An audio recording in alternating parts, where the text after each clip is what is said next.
Hey everyone, this is Astrostar. I've got a philosophical subject one many of you can relate to, or maybe someone you know who does. What's the difference between mimicry and inspiration? They're similar subjects, but they're not the same thing.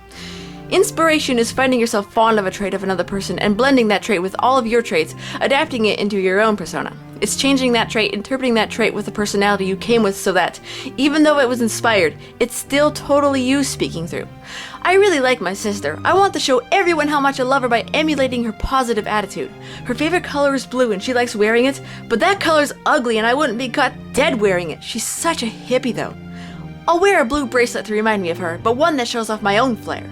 Unlike inspiration, mimicry is taking all of those traits of that person, molding them into a mask, and putting it on your face, trying to become, trying to shadow.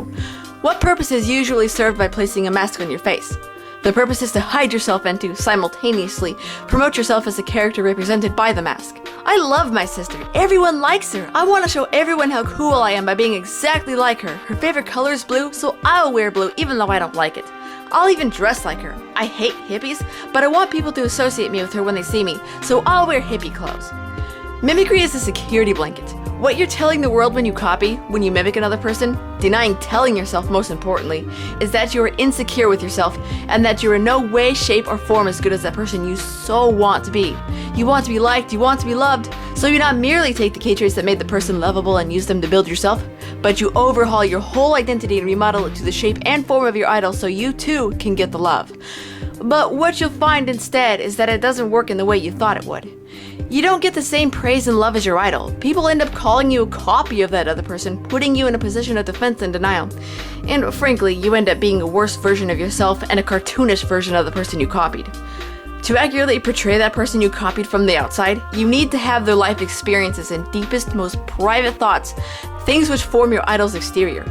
Instead, because you don't have those experiences and therefore don't know how to be exactly like another person, you only mimic their exterior traits and don't understand the reason behind the traits you copied. Their exterior can be verbs in their own speech taken literally, likes, dislikes, clothing choices, favorite animal, favorite color, favorite music, number of pets, manner of speech, copying word for word what they say, etc.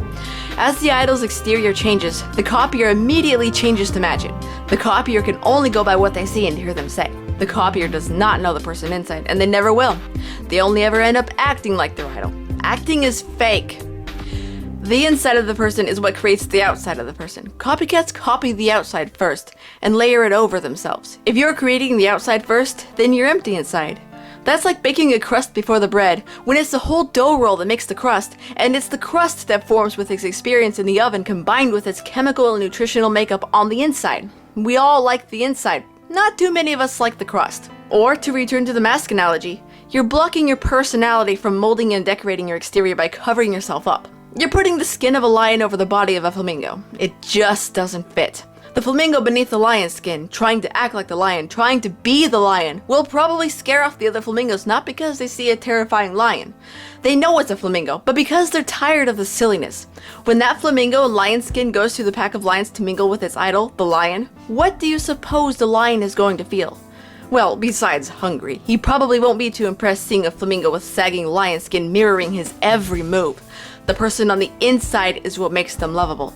Go ahead, decorate yourself with that person's shell all you want if your goal is to disrespect yourself. Inspiration, oppositely, would be the flamingo wearing a bit of lion's mane around its neck and adopting the quality of bravery as its own, and declaring to himself, "I am a brave flamingo," opposed to, "I am the lion, love me!" While you believe that you really are the character, the mask that you're emulating, that's not how you look. To onlookers, they see a person pretending they're that character, an actor. And believe me, they do see it. You can pretend nobody is the wiser. You can lie to yourself, but people are much smarter, much more observant than you hope they are. The mimicker makes themselves obvious and hopes that everything they're doing doesn't look obvious. You don't get the love you were seeking, but you do manage to get the eyes of peers you hope to impress to roll. Not everybody can control another person's eyeballs. That's gross. Don't do that. People know that the mimicker is not who they want everyone to think he is, but none can see it better than the person from whom the mask was molded. To the person being mimicked, the lion, brace your hearts, bluntness alert. It annoys them. It's frustrating beyond belief to watch a secondhand version of themselves claiming their motives, their likes, their favorites, dislikes, preferences, attitudes, favorite color, and highly personal traits, right down to the very physical things they immerse themselves in. It feels like a mockery of themselves. It feels like credit is being taken. But most of all, it feels like being ripped off at the soul level. This person knows themselves so well that when they say not one trait, not two traits, not three traits, but 4, 5, and 6 stacked up to their necks being copied, they feel angry and annoyed. Yeah, you can say it's just a coincidence that these two people happen to share the same traits, but how many coincidences will it take before it no longer becomes coincidence? Let's contrast that with inspiration. Inspiration in this context is seeing something you like and taking a bit of it to build yourself up, or to apply to yourself in a way that does not interfere with your core choices, values, and motivations. Inspiration is where you respect yourself enough as an individual that you won't sell yourself out, nor will you make yourself into something that you're not, just to please others. You love yourself far too much to take on anyone else's traits, but you love your idols so much that you want to wear a trinket to remember them. Or you can try to be more positive because they are positive. Inspiration is a motivational tool to enhance your personality and build experiences. Experiences are what color your personality. Your personality is what makes you lovable or unlovable. Mimicry has never been held in high esteem in anything except theater. I think this is the best example of inspiration I'm trying to communicate.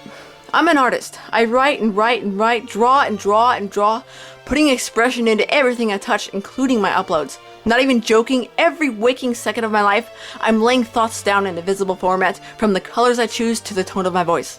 I'm not an artist because I've always wanted to be an artist. I was born drawing my thoughts into pictures and words. Let's say that, scattered throughout my drawings collectively, I drew this dog.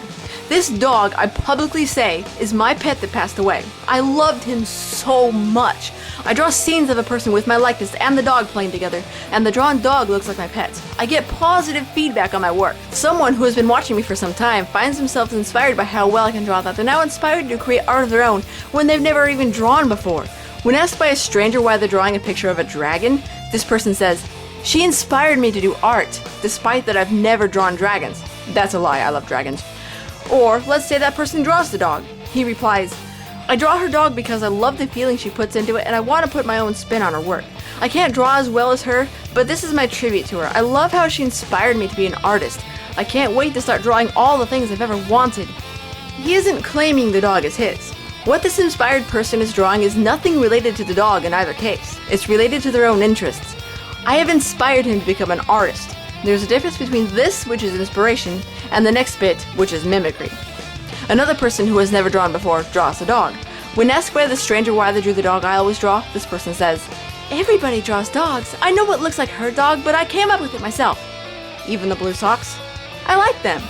What about the collar or the missing stud? Sometimes collars fall apart. The chalky thick lines and marker strokes are yours too? I know she draws those too, but that's my style. Why are you drawing the dog with a cross? That's how she draws it. Lots of people do it that way. I don't see any resemblance.